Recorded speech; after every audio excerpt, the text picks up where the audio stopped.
Hello friends, welcome to study junction.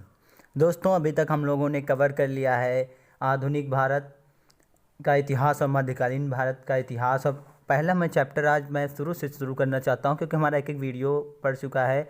और दोस्तों, मैं रिविजनल क्लास भी लाया हूं जिसमें क्विज मोड है। या आप उसको पढ़ के, अगर आपके एग्ज़ाम आने वाले हैं, हिस्ट्री में आपकी तैयार नहीं है, तो आप उसको देख सकते हैं। लिंक डिस्क्रिप्शन के नीचे है। एंड हमारे एक चैनल पे आइए, विजिट कीजिए स्टडी जंक्शन पे। उसके बाद प्लेलिस्ट में आइए, तो वहाँ पे आपको दिखेगा आधुनिक भारत क्विज। ठीक है, आधुनिक भारत का इतिहास क्विज या मॉडर्न हिस्ट्री का क्विज। ठीक है, मॉडर्न हिस्ट्री से आपको पता होगा कि अधिकतर क्वेश्चन पूछे जाते हैं, इसलिए हमने एक अलग से, हमारी प्रीति मैम है, उनके द्वारा हम पढ़ाया जा रहा है।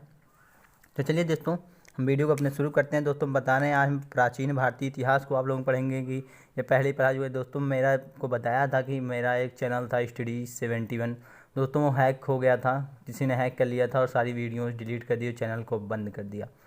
तो दोस्तों, इसीलिए हमने कुछ पढ़ाया था, 4-5 चैप्टर मैंने हिस्ट्री के लिए थे उसमें। ठीक है, तो फिर से मैं वही चीज़ करने जा रहा हूँ।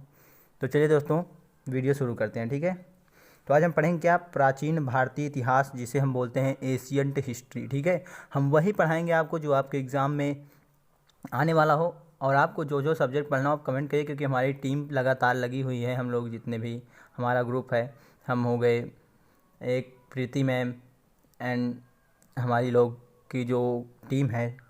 तो हम लोग, आप लोग कमेंट करिए कि आपको सब्जेक्ट में क्या क्या चाहिए होते हैं। हम लोग सब्जेक्ट तो सब प्रोवाइड करेंगे, लेकिन आपको एग्ज़ाम के जरिए हमसे, हमारे चैनल पे आके आपको पढ़ना अच्छा लगता हो, तो आप हमारे चैनल पे विजिट कीजिए, वहाँ पे पढ़िए।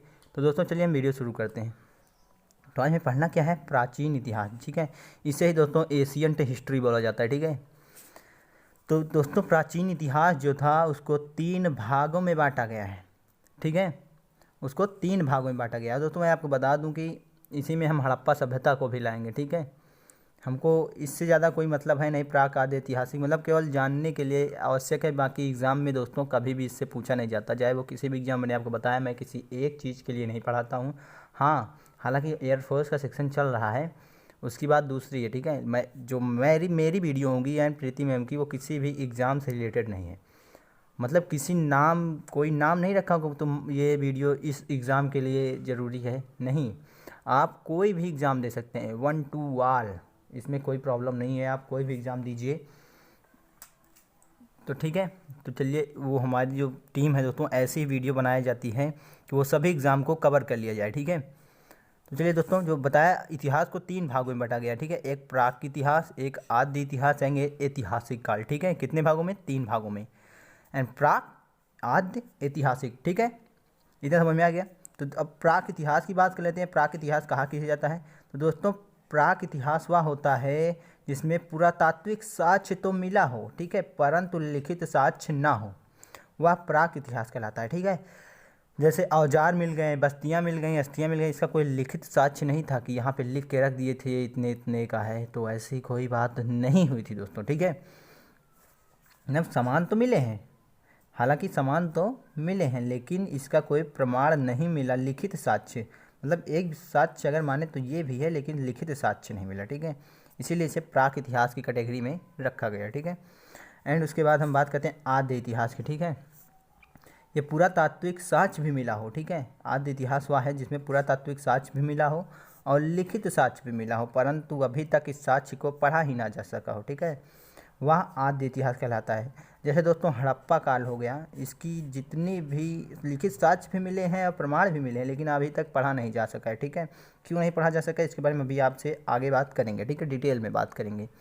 अब बात करते हैं ऐतिहासिक काल की, क्या होता है, जिसमें पुरातात्विक साक्ष्य और लिखित साक्ष्य भी मिले हों तथा इसे पढ़ा भी जा सका हो, इसे ऐतिहासिक काल कहा जाता है। ठीक है दोस्तों, जैसे देखिए हड़प्पा के बाद जितने भी आए, हड़प्पा के बाद तुरंत क्या पढ़ेंगे, बौद्ध जन्म महाजनपद, इन सब में लिखित साक्ष्य मिला, जिसे हम पढ़ चुके हैं। ठीक है, पढ़ने का साक्ष्य भी हमने पढ़ चुका है, इसीलिए ये ऐतिहासिक काल कैटेगरी में आ गया। ठीक है,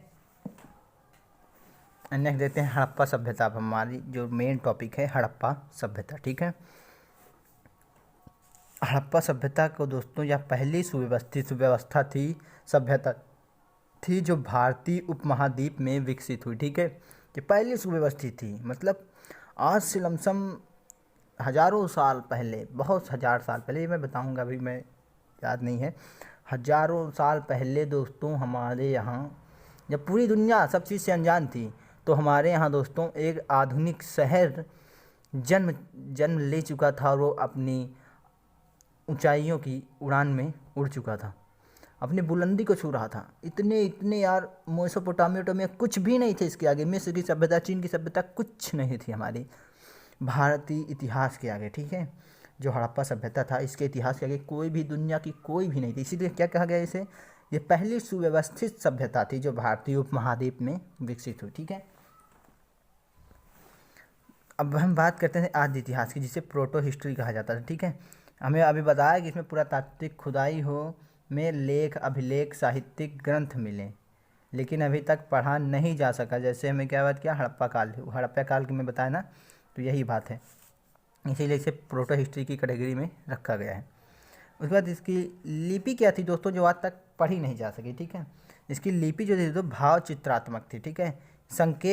सांकेतिक भाषा थी जिसे बोला जाता है, ठीक है। इसमें जो संकेत मिले उसमें अधिकांश मुहरे मिली, मृदभांड मिली, मनके मिले, ईंट मिले। जो मुहरे थी दोस्तों वो सिलखड़ी की बनी हुई, सिलखड़ी एक तरह की मिट्टी ही होती थी, और इसमें अधिकतर क्या मिला, यूं मच्छर जो थी और मछली के चित्र ज़्यादा मिले हैं, ठीक है।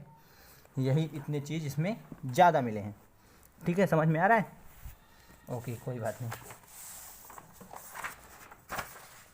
तो दोस्तों जिस दिन मेरा 1000 चैनल सब्सक्राइब हो जाएगा, उस दिन हम लोग बढ़िया डिजिटल क्लास, लाइव क्लास पढ़ेंगे, ठीक है। अभी तो यार चैनल शुरू किया हूँ, आप लोगों को सपोर्ट चाहिए, ठीक है। जो उनके लिखने के तरीके पर भी विवाद हुआ। कुछ लोग बोले दोस्तों कि ये बाएं से दाएं लिखा जाता है, कुछ बोले कि ये नहीं, ये दाएं से बाएं लिखी जाता है। तो हमको मानना क्या है, हमको भाई मानना क्या है, हम तो भाई दोनों मानेंगे, क्योंकि हमको ना पता है कि बाएं से दाएं हैं या दाएं से बाएं। इसीलिए इस शैली को क्या कहा जाता है, ब्रुस्टोफेदन शैली कहा जाता है। इसके लिखने के तरीके को ब्रुस्टोफेदन शैली, ठीक है। और दोस्तों कुछ हम नदी घाटी सभ्यताओं की बात कर लें, तो दोस्तों अधिकतर जो सभ्यताएं थी वो नदियों के बगल में मतलब विकसित हुई, ठीक है। जैसे हवांगो नदी है दोस्तों, हवांगो नदी घाटी जो है चीन की सभ्यता थी, ठीक है। हवांगो नदी घाटी चीन की सभ्यता थी। उसके बाद सिंधु घाटी जो थी हड़प्पा सभ्यता थी, आपको पता होगा। और दजला फरात घाटी जो थी मेसोपोटामिया या सुमेरियन सभ्यता कहा जाता था, जो इराक में विकसित हुई थी, ठीक है। और नील नदी की सभ्यता किसे कहा जाता है, आपको पता है। दुनिया की सबसे लंबी नदी कौन सी है, तो नील नदी, वो कहाँ पे, मिस्र। तो उसी से बात हो रही है, मिस्र की सभ्यता, ठीक है। और हड़प्पा जो था दोस्तों, इन सभी में सबसे बड़ी एवं विकसित थी, भी मैंने आपको बताया था। एंड भारत में प्रागैतिहासिक स्थलों की खोज करने का कार्य जो था, उसे भारतीय पुरातत्व सर्वेक्षण विभाग जो थे, उसके महानिदेशक उस समय कौन थे, जॉन मार्शल थे, ठीक है। और इसके सर्वप्रथम हेड कौन थे, जब मतलब खुदाई के वक्त तो ये थे जॉन मार्शल, और सर्वप्रथम कौन थे, तो सर्वप्रथम जो थे अलेक्जेंडर कनिंघम थे, ये सर्वप्रथम हेड थे यहाँ के, ठीक है। प्रागैतिहासिक जो पुरातात्विक सर्वेक्षण विभाग था, उसके सर्वप्रथम हेड कौन थे, अलेक्जेंडर कनिंघम। तो जॉन मार्शल जो थे, उनके नीचे दो लोग काम करते थे, एक राखाल दास बनर्जी और दयाराम साहनी, ठीक है। तो सबसे पहले दयाराम साहनी को 1921 में हड़प्पा की सभ्यता की खोज करने के लिए भेजा गया। तो उसकी कहानी क्या थी दोस्तों, वहाँ पे पाकिस्तान में हड़प्पा सभ्यता को पता होगा, पड़ता है, आपको ये भी पता होगा कि पहले पाकिस्तान जो था भारत का हिस्सा था, ठीक है। तो दोस्तों वहाँ पे ट्रेन की पटरी बिछाई जा रही थी, ठीक है, रेल की पटरी जानते होंगे, वहाँ पे ट्रेन की पटरी बिछाई जा रही थी, और ईंटों की पड़ गई क्या कमी, ठीक है। तो जो उनके थे, तो वहाँ पे देखे कि ईंट थी, ईंट रखी हुई है। तो उन लोगों ने क्या कहा कि चलो भाई इसे यहीं से उखाड़ लेते हैं। जब उखाड़ के लाए तो देखा जो उनका हेड था, यानी जो काम करा रहा था, उसने देखा कि अरे यार ये तो मतलब बड़े अजीब ईंट थे। तो उन्हें तुरंत बताया यहाँ थे, तो उसने तुरंत काम रुकवा के तुरंत बताया किसको, पुरातात्विक सर्वेक्षण। तो इन्होंने उसके महानिदेशक उसमें जॉन मार्शल थे, उन्हें तुरंत दयाराम साहनी को 1921 में भेजा कि जाओ इसकी खोज करो, ठीक है। तो वही हड़प्पा की सभ्यता। अगर बात करें मोहनजोदड़ो की, तो उसके राखाल दास बनर्जी ने सन उसी के एक साल बाद 1922 में मोहनजोदड़ो की खोज की, ठीक है। अब देखिए, और अब बात करेंगे दोस्तों हम इसके नामकरण के बारे में कि हड़प्पा सभ्यता को क्या क्या बोला जाता था, ठीक है। तो सबसे पहला नाम तो हमको पता है, हड़प्पा सभ्यता, ये पहला नाम था, ठीक है। उसके बाद सिंधु सभ्यता भी कहा जाता था, क्यों, क्योंकि हड़प्पा सभ्यता जो था वो सिंधु नदी के पास था, इसलिए सिंधु सभ्यता। सिंपल सी बात है दोस्तों, ठीक है, घुमा फिरा के आपको एग्जाम में अटका देता है, तो अटकने की यार बात ही नहीं है। उसके बाद सिंधु सरस्वती सभ्यता भी इसी को कहा जाता है, क्यों, क्योंकि जो सरस्वती जो थी सरस्वती जो थी नदी, वो अब विलुप्त हो चुकी हैं, तो उसके किनारे भी इसकी सभ्यताएं मिली हैं दोस्तों, ठीक है। इसीलिए इसे सिंधु सरस्वती सभ्यता का। और इसी के पास दोस्तों 1947 के बाद मतलब आज़ादी के बाद 40 से ज़्यादा बस्तियाँ इसके आसपास खोजी गई, ठीक है। और वर्तमान में 1500 से अधिक, ठीक है। एंड दोस्तों कुछ लोग इसे सिंधु घाटी सभ्यता मतलब कहीं कई जगहों पे आपको देखने को मिल जाएगा, तो कंफ्यूज होने की बात नहीं है, ये अलग अलग नहीं, एक ही थे। क्यों? क्योंकि ये सिंधु सभ्यता की और गंगा नदी के घाटी पे जो था लमसम 1100 बस्तियाँ थी, इसीलिए इसे सिंधु घाटी सभ्यता भी कहा जाता है, ठीक है। ये दोस्तों कांस्य युगीन सभ्यता भी कहा जाता है। क्यों? क्योंकि तांबा और टीन को मिला के क्या बनता था? कांसा। कांसा सबसे पहले बनाया था, ठीक है, इसीलिए इसे कांस्य युगीन सभ्यता भी कहा जाता था। और उसके बाद जो प्रथम नगरीय क्रांति जो थी दोस्तों, नगरों का उदय भी यहीं पे हुआ था, ठीक है। उसके बाद हम बात करेंगे कालक्रम कार्य या निर्धारण की, ठीक है। तो दोस्तों रेडियो कार्बन विधि C14 के अनुसार 3 चरणों में बांटा गया है, ठीक है। मैं बताऊंगा हमको क्या मानना है, ठीक है। तो देखिए, तो पहला जो था पूर्ण हड़प्पाई चरण जो था वो लगभग 3500 ईसा पूर्व, ठीक है, यीशु मसीह जन्म से पहले, और 2600 ईसा पूर्व तक। और जो परिपक्व हड़प्पाई चरण था वो 2600 ईसा पूर्व से 1900 ईसा पूर्व तक, ठीक है। और उत्तर हड़प्पाई चरण जो था दोस्तों तीसरा 1900 ईस्वी से 1326 ईस्वी तक, ठीक है। लेकिन परंतु C14 के अनुसार 2350 BC और 1750 BC से माना गया है, ठीक है।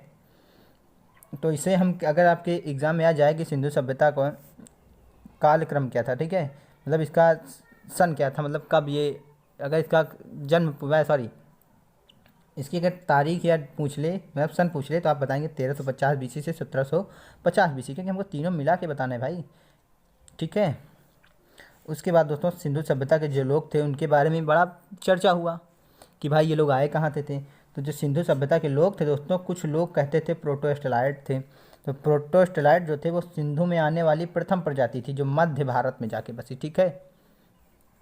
और कुछ कहते हैं भूमध्य सागरीय थे जो मेडिटेरियन से दक्षिण भारत के निर्माता है, इन्हें मेडिटेरियन कहा जाता था, ठीक है। और ये दक्षिण भारत के निर्माता थे। साउथ फिल्म इंडस्ट्री जानते हैं, अल्लू अर्जुन, हाँ समझ गए। उसके बाद दोस्तों मंगोलाइट कुछ लोग बोलते हैं जो हिमालयी क्षेत्र से आए थे, ठीक है।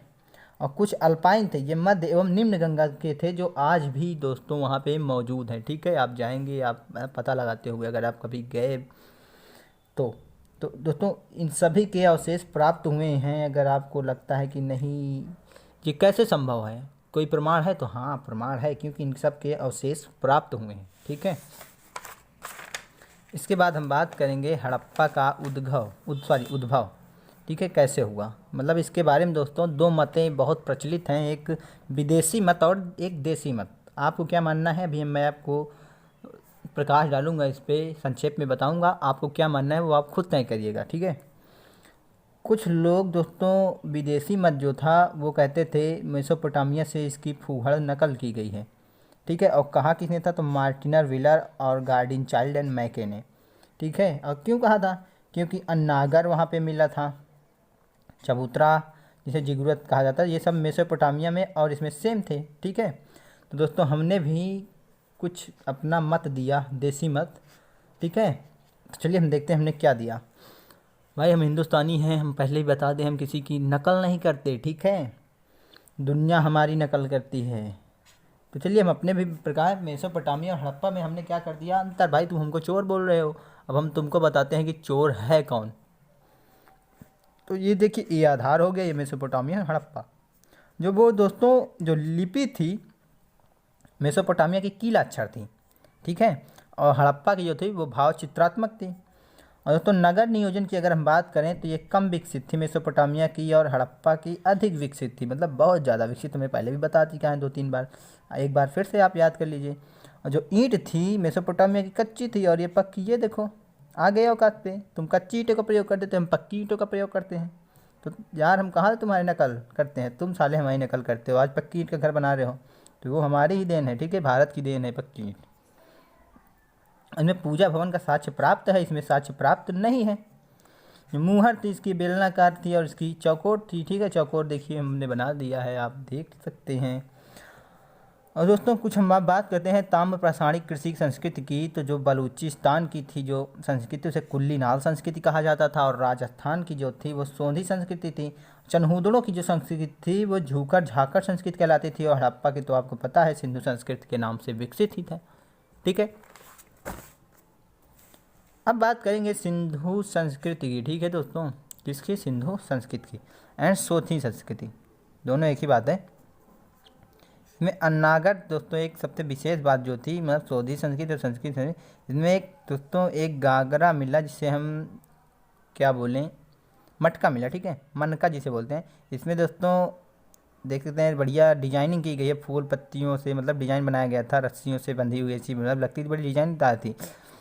तो दोस्तों इसीलिए हमको इससे ये पता चलता है कि उस समय कि उसकी जो पेंटिंग वेंटिंग होती थी उस समय मतलब उनको ज्ञात था इस बारे में। बताओ आज इतने 100 साल पहले की बात है, ठीक है, तब इन लोगों को ज्ञात था। उसके बाद भौगोलिक विस्तार के बारे में हम बात करेंगे, ठीक है, हमारे भौगोलिक विस्तार के बारे में। तो दोस्तों स्वरूप जो था इसका त्रिभुजाकार था, ठीक है, और स्वरूप जो थे 1500 से पहले, और पहले जो था त्रिभुजाकार से पहले जो था 13 लाख वर्ग किलोमीटर में था, ठीक है। और दोस्तों जिसके स्वरूप तो मैं बता दिया 1500 में, और जो पहले जो था 13 लाख वर्ग किलोमीटर था, लेकिन वर्तमान में दोस्तों ये 20 लाख वर्ग किलोमीटर तक का हो गया, ठीक है। मतलब खुदाई होती गई, पता चलता गया कि यहाँ तक था। आज़ादी के बाद अधिकांश खुदाई जो तो दोस्तों वो भारत में हुई, और भारत में कहाँ हुई? तो गुजरात में। 80% जो खुदाई हुई वो कहाँ पे हुई? गुजरात में, ठीक है। और दोस्तों बात करें संस्कृत सरस्वती एवं उसकी सहायक नदियों के पास मिला था। जितनी भी खुदाई हुई उसके सरस्वती नदी और उसकी सहायक नदियों के बीच में, ठीक है दोस्तों। इसका एक फर्स्ट पार्ट था, ज़्यादा काफ़ी लंबा हो जाता तो मज़ा नहीं आता पढ़ने में, ठीक है। तो दोस्तों इसीलिए मैंने 2 पार्ट में बांट दिया, मैंने पहले ही बताया था मैं 2 पार्ट में बनाऊँगा इसको, ठीक है। तो नेक्स्ट पार्ट अभी आपको मिल जाएगी थोड़ी देर बाद। तो चलिए दोस्तों हम वीडियो को यहीं पे ख़त्म करते हैं। दोस्तों अगर वीडियो पसंद आई हो ना तो दोस्तों वीडियो को लाइक कीजिएगा, चैनल को सब्सक्राइब कीजिएगा, क्योंकि हम इसी तरह की वीडियो लाते रहते हैं। आपको कोई भी सब्जेक्ट पढ़ना है 1 to ऑल हमारे चैनल पर स्टडी जंक्शन पर विजिट करिए, आप वहाँ से आप कोई भी सब्जेक्ट पढ़िए। और दोस्तों हाँ, अभी मैंने पहले भी बताया, आज फिर बता रहा हूँ दोबारा कि हमारे प्लेलिस्ट में आइएगा तो वहाँ पर हम मॉडर्न हिस्ट्री जो है उसकी हम एक रिविजनल क्लास बना रहे हैं, मतलब पढ़ते भी चलेंगे, रिवीजन भी करते चलेंगे, ठीक है। हमारे प्लेलिस्ट में आएगी, चाहे वीडियो में देखिए, प्लेलिस्ट में दोस्तों सीक्वेंस से लगा है, ठीक है, कोई भी इधर उधर की बातें नहीं, केवल सारी जो वीडियो हैं आप नंबर देखा करिए, ठीक है। वहाँ पे सीक्वेंस से लगा है पूरी वीडियो, ठीक है, आप वहाँ से देख सकते हैं। प्रीति मैम पढ़ा रही हैं, बहुत ही अच्छा वीडियो दोस्तों, ठीक है, बहुत ही अच्छा वीडियो पढ़ाया गया है। जो आपके एग्जाम पॉइंट ऑफ व्यू से, कोई भी एग्जाम, हमने पहले ही बताया कि हम किसी एक एग्जाम को लेके नहीं चलते, हम पूरे एग्जाम को लेके चलते हैं ना भाई। कोई भी स्टडी करा करिए तो डीप में करा करिए, हमें इधर उधर कोई भी मतलब डीप स्टडी करने से क्या होता है दोस्तों कि हमको कन्फ्यूजन नहीं रहता, हमारे कन्फ्यूजन जो होते हैं सॉल्व होते रहते हैं, ठीक है। चलिए दोस्तों आपका बहुत बहुत धन्यवाद, आप लोगों ने हमारे साथ जुड़ा, हमारे वीडियो को देखी, इसके लिए हम आपका बहुत बहुत आभार हैं। दोस्तों आप अपना प्यार दुलार बनाए रखिए, हम इसी तरह से आगे बढ़ते रहें, आप लोग भी पढ़ लिख के कुछ बने। हमको भी गर्व होगा कि हमारे चैनल पे जो कुछ बच्चे पढ़े थे आज इस ओहदे पे हैं। तो दोस्तों धन्यवाद आप सभी का हमारे वीडियो से जुड़ने के लिए, हमारे चैनल से जुड़ने के लिए, धन्यवाद।